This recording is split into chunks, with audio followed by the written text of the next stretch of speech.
За, Идэрхаттай хийсэн ярьцлага маань нэлээд урт явагдсан байгаа учраас хэдүүлээ тасаж үзэн шүү. За, эхний хэсэг буюу яг одоо энэ доор гарч байгаа бичлэгэн дээр бол автомат аппликейшны эргэн тойронд за хөрөнгө оруулагч нарын хүлээлт буюу яг юу хүлээж байгаагийн өгөөжийн хувьмжээ хэрхэн өндөр болох уу гэдэг талаар мэдээллийг өгсөн байгаа. За, тэгэхээр та бүхэн маань тухтай үзээрэй. За, сайн наадсан захирлаа. Сайхан. За. Ойрд автомат аппликейшн дээр ерөөсөө хөрөнгө оруулалтын талаарх мэдээлэл ерөөсөө орж ирээгүй байгаа. Сувг дээр. Тий, сувг дээр. Одоо манай пэйж хуудсан дээр гэсэн. Тэгэхээр автоматгийн эргэн тойронд яг юу болох гэж байна, ямар хүлээлттэй байна, энэ талаар бас цогцох нь дурдаад явна. За тэгээ ерөнхийдөө нэг баг зэргийн хов базнаа гэж ойлгож болно. За та энэ жил булган явчаад ирлээ. Нутагтай. Тий, хөргөөлөд ирсэн байгаа. Хангалтсан сурт уулны дэргэд бас газар дээр нэг хэд өнгөрөөд авсан. Та хэдэн удаа хөргөсөн бэ? 7. Яагаад 7 гэж? Мэдгүй. Гой тоо санагтаад. Аа. 5 жоохон бага, 9 илүү их, дэндүү их тэгээд яг 7 яг болж исэн. Аа. За, тэгэхээр автоматагийн хүлээлт ерөө юутэй байна? Одоо бид нар нэг School Community, Paperstone гэдэг айгүй олон төрлийн бүтээгдэхүүн үйлчилгээнүүд бол гарч байна. Тэгэхээр автоматагийн харилцагч нар маань за яагаад энэ ховцоонууд одоо авлаа, ийм ашиг хийчлээ гэд айгүй олон асуултууд бол гарч байгаа. Тэгэхээр автоматагийн яг харилцагч нар хүлээлт ихтэй бас магадгүй баг зэргийн жоохон гомдол ихтэй байгаа болоо гэж бол харагдаад байна. Таны бодлоор. За, Идэрхат бичлэгийг үзээд та хөрөнгө оруулалтын зөвлөгөө шийдвэр гаргахыг хүсэж байгаа бол за санхүүгийн тайлан болон хувийн уулзалтын цаг гарлаа. За, ажлын өдөр өглөө 9-өөс 18 цагийн хооронд та дуртай цагаа сонгон Google Meet-ээр уулзалт хийх боломжтой. Эсвэл манай офс дээр хурж ирээд санхүүгийн зөвлөгөө авах бүрэн боломжийг нэгээд байна. За, энэ хүү зөвлөгөө буюу уулзалтан дээр яг юу тусгагдж байгаа вэ гэхээр та ямар мэргэжлийн багц сонгох ёстой юм. За, хөрөнгө оруулалт хийхдээ эрсдэл нь хаана байдгийг зорилгоо яаж тодорхойлох уу, зардлаа яаж бууруулах уу гэсэн одоо хувийн санхүүтэй холбоотой зөвлөгөө үйлчилгээг үзүүлэх юм. За хэдүүлээ үргэлжлүүлээд хийж байгаа үцгэе. Шинэ автоматын аппликейшн одоо гарч байгаа. Ер нь бол App Store Automata One гэсэн гарцсан. Гэхдээ санхүүгийн зохицуулах орооноос яг зөвшөөрлөө одоохон аваагүй байгаа. Энэ сарын сүүлээр нэг хурлуу орно. Санхүүгийн зохицуулах ороо ерөөхдөө 7 хоногт нэг удаа хуралддаг. Хаяа хуралдаг, хаяа хуралдгүй, хаяа хойшлогддог гэх мэтчлэн за тэгээ тэр хурлуу ороод тэгээ бүх юм жинтан болчих юм бол шинэ автоматагийн аппликейшн ерөөдөө зөвшөөрлөө авчин гэсэн үг. Тэгээ тэрний давуу тал нь юу юм бэ гэвэл ер нь бол багц маань тэр School Community-га илүү төстэй явна гэсэн үг. Одоо автоматагийн аппликейшны сул тал бас давуу тал нь яг юу юм бэ гэх юм бол хүн болгоны нэр дээр данс үүсэж байгаа. Одоо хаан банкны данстай яг адилхан үнэт цаасны данс үүсэж байгаа. За тэгээ тэн дээр ерөөдөө үнэт цаасны компани дээр одоо жишээлбэл хаан банк чиний данс руу ороод дуртай ингээ гүйлгээ шилжүүлэг ерөөсөө хийж болохгүй. Яг гэх юм бол захиран зарцуулга ирэх чамдаар байгаа. Чи юу гэж болох юм бэ гэх юм бол захиалга гүйлгээ үлдээлж болно. Гэхдээ үнэт цаасны данс дээр заавалчгүй эзэн өөрөө арилжаа юм уу гүйлгээ хийх ёстой болохоор автомата дээр нэг түгээмэл асуудал нь юу юм бэ гэх юм бол багцын сольждаг заяа. Шинэ зөвлөгөө оруулдаг. За энэ хувьцаануудыг зараад энийг аваарай. Бондо дээшлүүлээ, бондо багасхыг гэх мэтчлэн. Тэгээд манай олон мянган харилцагчийн дунд зарим нь аппликейшн нэг тогтмол ерөөдөө хардггүй. Тэгээ юу болдго юм бэ гэх юм бол за нэг 6,000 хүн байлаа гэж бодоход нэг 5,000 тэр арилжаануудыг хийчдэг. Үлдсэн 1,000 байхгүй мартдаг. Эсвэл тэгэл дараа нөгөө арилжааны хугацаа ингээд дуусныхан дараа хөө юу болоод байгаа юм бэ? Ягаад миний багт зөрөөд байгаа юм бэ гэсэн юм асуудал байгаа. Тэгээ автомата үүсгэн байгуулагдсанаас хойш одоо ойролцооныг 7 удаа багцын сольсон. Одоо нөгөө жоохон өөрчлөлт хийсэн.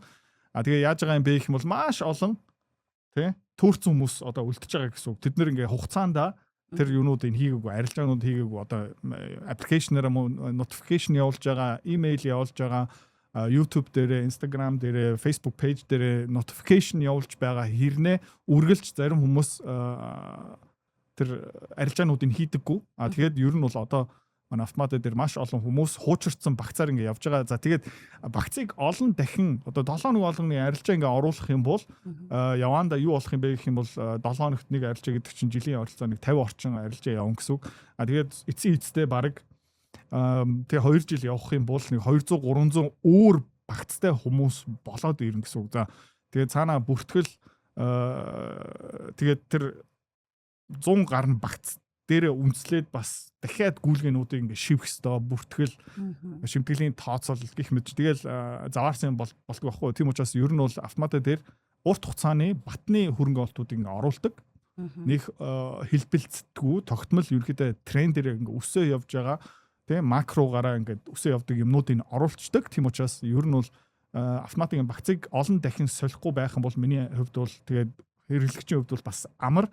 Гэхдээ энэс юу үсэж байна гэх юм бол энэ богино хугацааны тоглолтууд хийх боломжгүй. За шинэ автомат аппликейшн ерөнхийдөө одоо хурлаараа ингээ гараад явчих юм бол юу болох юм бэ гэх юм бол нөгөө захиран зарцуулах эрх нь биднэрт итгэмжлэл өгнө гэсэн үг. Тэгээд энүүгээрээ дамжуулаад бид нэр ингээ зүгээр хүснээр юм ерөөсөө хийн гэсэн юм байхгүй. Ер нь Custodian банк гэсэн юм байгаа. Одоо ч гэсэн автомата дээр Custodian банк харилцагчийн хөрөнгийг бас ингээ хамгаалж байгаа хэнж байгаа. Тэгээд бид нар ерөөхдөө санхүүгийн зохицуулах хорооны хяналтын доор өнөөдөр ч гэсэн тэгээд Custodian банкны хяналт хамгаалтын доор тэгээд ер нь бол нөгөө яг дүрмийнхаа дагуу өөрийнхөө зарласан харилцагчтай хуваалцсан тэгээд харилцагч төр шинэ аппликейшн үүсгээд тэн дээр шинэ данс мас нэгээд гар үсэг зураад тийм бүх товчнуудыг ингээд зөвшөөрлүүдийг өгөх юм бол яг ерөөхдөө анх зарласан дүрмийн дагуу ерөөхдөө зүгээр хөвцөө аав хөвцөө зарна тийм энүүгээрээ явчин за тэгээд ямар давуу тал үүсэж байгаа юм бэ гэх юм бол илүү хурдан илүү олон дахин хөрөнгө оолтууд хийж болно, хөрөнгүүдээ зарж болно, арилжаа илүү идэвхтэй хийж болно. Тэгээд харилцагчид ер нь бол зүгээр багт солилцсон шүү, солигдох гэж байгаа шүү гэсэн мэдээлэл ирнэ. Гэхдээ заавалчгүй зөвшөөрлийг авах хэрэггүй яагаад гэх юм бол анханасаа окей, идрата чи мэрэгжлийн хүн болохоор, чи туршлагатай болохоор тэ энэ арилжаануудыг чи хийгээрэй гэхдээ дандаа эрсдэл багтай юм руу оруулаарэ. Тэгэл Custodian банк бас ингээ хяндаг тий. Тэгэл ийм одоо өөрчлөлт орж ирэн тэгээд автоматагийн дундаж өгөөж бас ерөөхдөө энүүгээр дамжуулаад өсөх магадлалтай. Тий. За би энэ дээр бас нэг тайлбар өгье гэж бодож байна. За 75-тай дугаар руу харилцагч нар орж ирээд хөрөнгө оруулалтын зөвлөгөө бол авж байгаа. За би тэр ч гэсэн уулзалтууд бол авагдаж байна. Тэгэхээр яг нөгөө яг фронт дээр ажиллаж байгаа хүний хувьд бол яг юу гэж зөвлөхөө гэхээр нэгт сая түрүүн хэлсэнчлэн багцын зөвлөгөө ороод ирлээ хэтэр зөвлөгөөг та даах гасаар байтал тухайн зарах гэдэг хувьцаа маань унцдаг. Эсвэл өсдөг. Тийм.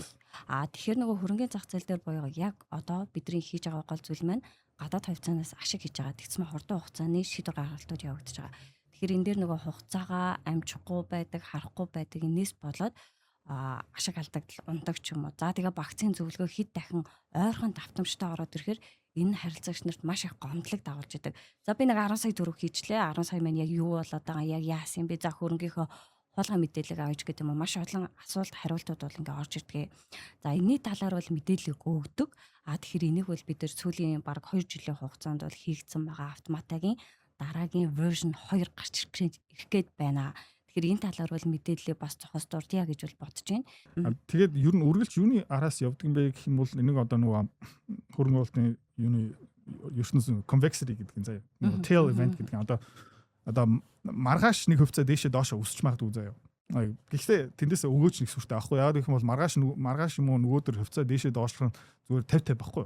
Тэгээд зөв таамаглч юм бол нэг жоохон эндээсээ жоохон ингээ хумслаад ашиг аавна. Гэхдээ хөрөнгө оолтын өгөөж ханаас гарч ирдэг байх юм бол нэг tail event заяа. S&P 500 дотор байгаа нэг 500 компани байгаа. S&P 500-гийн гол өнгөрсөн 70 жилийн хугацааны 97% өгөөж хэдэн компаниас гарсан гэж бодож байна. Эхний 5 дотор л явагдаж байгаа. Тэгээ нэг топ 5%-аас дийлэх өгөөж нь гарч ирдэг. Тэгээ тэр бол нөгөө tail event баггүй юу? Нөгөө 500-ийн ингээд тэр чинь авчих юм бол нэг жилийн дундаж өгөөж нэг 8 9. Гэхдээ дундуур нь тэр онцгой юмнуудыг ингээд түгээд аваад ингээд мэдэрч чадах юм бол ерөөхдөө шагнал нь маш өндөр. Тэгээд юу авж ийна гэх юм бол одоо нэг бүтэн амтан ингээд хараад үзэх юм бол tail event юу гэж хэлдэг юм бэ гэх юм бол толгой их бие нь ерөөсө хамаагүй сүүлний хамгийн эцсийн хэсэг ерөөхдөө хамаатай ягаад гэх юм бол тэр чигтээ ингээд айгүй том нөлөө үзүүлдэг болохоор тэгээд ер нь бол геополитик улс төр хөрөнгийн зах зээлийг баг бид нар одоо ингээд анзаарч тэр чигтээ шийддэг учраас ерөөхдөө юуны араас явдаг юм бэ гэх юм бол ингээд дандаа томоохон tail event-ний араас явдаг. За тэгээд tail event-ийг ерөөхдөө ингээд харах боломжтой одоо Европын холбоо нурах юм байна, евро унах юм байна. Тэгээд гол асуудал нь юу юм бэ гэх юм бол нөө тайминг гэсэн юм байгаа. За одоо жишээлбэл би чиний гэр бүлийн насаараа хоригдлсон 100 сая төгрөгийг ингээд евро буурах юм байна эсвэл унах юм байна гэсэн арилжаа руу ингээд хийчлээ. Тэгээд яадаг юм бэ гэх юм бол танаа гэр бүл хүлээдэг байхгүй. За эдрээ. Ягаад Европ нурааг байгаа юм бэ гэсэн одоо юм байгаа тий. Тэрийг бас ингээд яах ёстой. Тэгэл биднэрт бас нэг хөрөнгө оолтын сан хаалттай хөрөнгө оолтын сан байгаа. Тэгээд саяхан бас тэрний хувьцаа эзэмшний хурал болсон. Тэгэл яагаад гомдлол маш олон орж ирсэн байгаа. яг өндөр түвшний гомдол ягаад гэх юм бол манай жилийн өгөөж одоо бараг 29%, доллараар 29% шүү. Тэгсэн хэрнээ хүмүүс гоншихын юм байна. Ядаргаатай. Гэтэ магадгүй гоншгоноод байгаа гол зүйл нь би энийг өөрөө ч гэсэн бас мэдэрсэн. Юу вэ гэхээр харилцагч ерөөсөө хадгаламж эсвэл бонд тэгс магадгүй сүүлийн үед бол бондын хөрөнгө оруулалт бол тухайн хүмүүсүүдэд бол нэлээд юм юутэй болгоод байна. Уйлралтай ч юм уу эсвэл хагас жилдээ хүүгээ орлого авчдаг жилийн өгөөж нь тогтмол. Яг бондоос өндөр өгөөж авах гад энэ дээр ороод ирдэг. Гэтэл энэс илүү давч чадахгүй шүү дээ. What the fuck гэж ингэж баг хэлж байгаа. Тэгэхээр энэ дээр гол юм нь цаана нь долларын хөрөнгө оруулалт хийгдэж байгаа. Та жилийн хэдэн хувийн өгөөж авах нь чухал биш ээ. Гол нь ирээдүйн цаг дээр та мөнгө инфляцаас хамгаалж байгаа юу? Хэр хэмжээний хөрөнгө болгомоор байгаа юм бэ гэдэг дээр л амбицтай байгаа хүмүүсүүд нь орж ирж байгаа. Тэгц маань бол VIP үйлчилгээ. Тэгээ хоёлоо бас нөө trail event ярьсан шүү дээ. Хизээ нэгэн цагт миний таамаг юу бэ гэх юм бол эх 5 жилийн хугацаанд. Зөө. Хэрүүл ерөөсө 50 өнгөрүүлдэг үг нэ.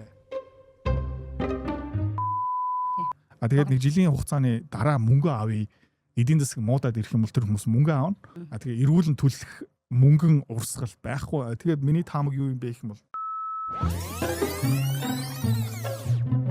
хэрүүл ерөөсө 50 өнгөрүүлдэг үг нэ. Одоо энэ Европын дай хааш явж байгаа юм бэ гэх юм бол Европчууд ялагдчих болохгүй. Ялагдчих юм бол Европын холбоо сүрнэ номер 1. Ойлголцоо. Европын холбоо Европчууд энэ дайнд ялагдчих болохгүй. Окей. Тийм учраас хааш явах юм бэ гэх юм бол энэ дайн улам ширүүн болно. За тэгээд хааш явах юм бэ гэх юм бол Оросын дээд бүтц дээр ингээд дуусах байхгүй юу? Окей. За тэгээ Оросын нефт газны дээд бүтцийг ингээд Европчууд улам их оролцоод байгаа шүү дээ. Сүүлийн үед бүр ингээд бид нэр ингээд дайн хийж байгаа мэж байгааг ил зарлцсан. За Европчууд энэ дайнд оролцох юм бол тэгэл магадгүй заяа. Оросын томоохон газ нефт олборлдог дээд бүтцийг ингээд дэлб авчих юм бол манай Монгол улс нефт газгүй. Жишээлбэл нэг ивент. Тэгэх юм бол яг уу 5 мав 10 жилийн хугацаанд бид нэр одоо ингээд газ нефтгүй суун гэсэн байхгүй. Гэхдээ 3 юм уу 6 сар томоохон хангамжийн шок гараад ирчих юм бол ерөөхдөө манай эдийн засаг амар доголтноо. Тэрийг хэлж байгаа шүү. Тийм юм гараад ирчих юм бол тэгэл ер нь бол хэрүүл ерөөс 50 өнгөрүүлдэг үг нэ. Казинотой адилхан байхгүй юу? Гэхдээ ингээд яг казино шиг ингээд 50% дампуурах эрсдэл бол биш заяа. Гэхдээ үргэлж жил болгон нэг 2-3% эрсдэл байгаа. Заяа. Тэг ингээд 2-3% эрсдэл бол байгаа. Заяа. Тэгээ ингээд жил болгон ингээд тоглоолаа шүү дээ. Энэ жил яагаачгүй хүү дэх. Хэрүүл ерөөс 50 өнгөрүүлдэг нэ. Тэгээ миний таамаг юу юм бэ гэх юм лээ. Энэ өдөр ирнэ. Миний багц 93% хөрөнгийн биерч дээр тэгээд Apple-ийн хувьцааг хүссэн хэмжээгээр нэг өдрийн дотор зарч болно. Тэ доллар моллар бас яг адилхан. Тийм учраас энэ дээр тиймэрхүү том tail risk байхгүй. Мэдээж хувьцааны хөрөнгийн зах зээлийн эрсдэл байгаа. Гэхдээ нэг томоохон кризис гараад ирэх юм бол хувьцаанууд 20-25%-аар унна. Тэ